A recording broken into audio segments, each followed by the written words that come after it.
आज Doubtnut app download करें। Doubtnut पर अपने सभी गणित, रसायन विज्ञान, भौतिक विज्ञान और जीव विज्ञान के डाउट्स का करो सफाया। बस प्रश्न की फोटो खींचो, एक ही प्रश्न को क्रॉप करो और तुरंत वीडियो सोल्यूशन पाओ।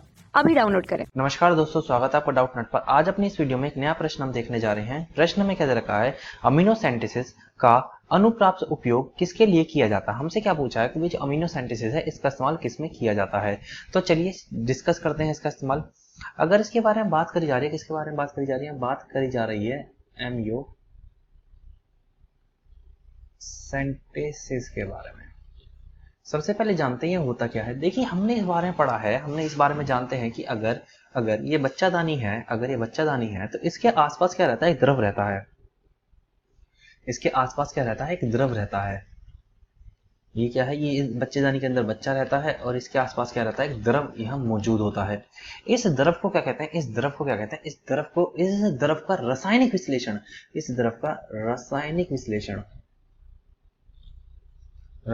विश्लेषण को हम क्या कहते हैं, हम इसे क्या कहते हैं, अमीनो सिंथेसिस कहते हैं। क्या कहते हैं, अमीनो सिंथेसिस हम इसे कहते हैं।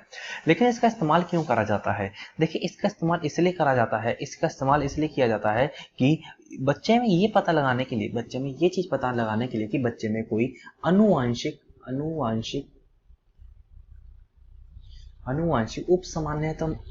उपसामान्यता तो नहीं है। इस बात को पता लगाने के लिए इस अमीनो सिंथेसिस का करा जाता है। क्योंकि इसका काम क्या है, जो द्रव यहाँ मौजूद है, जो द्रव यहाँ पे दे रखा है, इसका काम क्या है, इस द्रव का काम है इस बच्चे का क्या करना, लालन पोषण करना।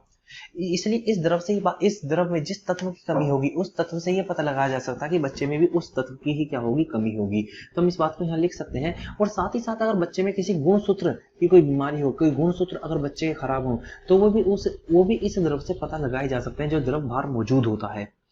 तो मैं उम्मीद कर रहा हूं कि चीजें अब आप अच्छी तरीके से अंडरस्टैंड कर रहे होंगे। अमीनो सिंथेसिस का उपयोग कई हॉस्पिटल में बैन भी करा जा चुका है, क्योंकि कई बार लोग क्या करते हैं, इससे लिंग पता लगाने की कोशिश करते हैं बच्चे का। क्योंकि ये द्रव ऐसा होता है जो आसपास मौजूद होता है, बच्चेदानी के आसपास ये ऐसा द्रव होता है कि ये बच्चे के हर चीज के बारे में बता देता है। उसके कौन कौन से अंग बन चुके हैं, अंगों के बारे में बता देता है। उसमें कोई उप सामान्य तो नहीं है, उसके बारे में बता देता है। और इसी से रिलेटेड कई चीजें वो हमें बता देता है। तो चलिए, अगर मैं अपने ऑप्शन देखता हूँ, तो पहला ऑप्शन मुझे क्या दे रखा है, पहला ऑप्शन दे रखा है किसी उप सामान्यता का पता लगाने के लिए। बिल्कुल सही बात, जैसे कि मैंने अभी आपको यहाँ पे बताया कि अनुवांशिक उप सामान्यता पता लगाने के लिए, तो ये हमारा उत्तर हो सकता है।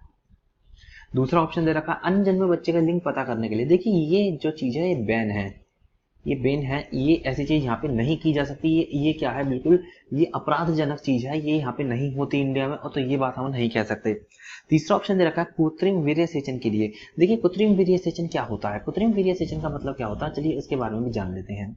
कृत्रिम वीर्य सेचन का मतलब क्या होता है, निषेचन का शरीर से बाहर होना। निषेचन का कहाँ होना, शरीर से बाहर होना। निषेचन का शरीर से बाहर होना।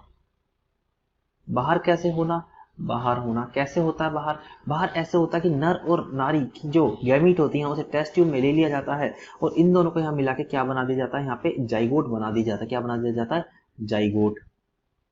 और इस जाइगोट को कहाँ रख दिया जाता है, इस जाइगोट के माता के गर्भाशय में रख दिया जाता है। कहाँ रख दिया जाता है, गर्भाशय में।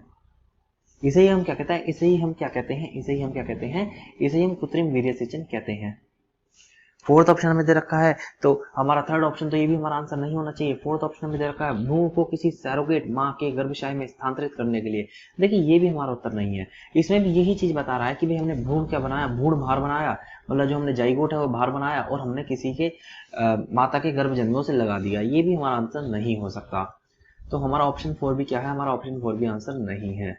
तो हमारा सही उत्तर क्या बैठ रहा है, हमारा सही उत्तर बैठ रहा है ऑप्शन नंबर 1 हमारा सही उत्तर बैठ रहा है। तो मैं उम्मीद करता हूं कि चीजें अब आप अच्छी तरीके से अंडरस्टैंड कर चुके होंगे। धन्यवाद। कक्षा 6 से 12वीं से लेकर नीट, IIT, JEE वो एडवांस के लेवल तक 1 करोड़ से ज्यादा छात्रों का भरोसा। आज ही डाउनलोड करें डाउटनेट ऐप या व्हाट्सएप करें अपने सारे डाउट्स 8400 400 400 पर।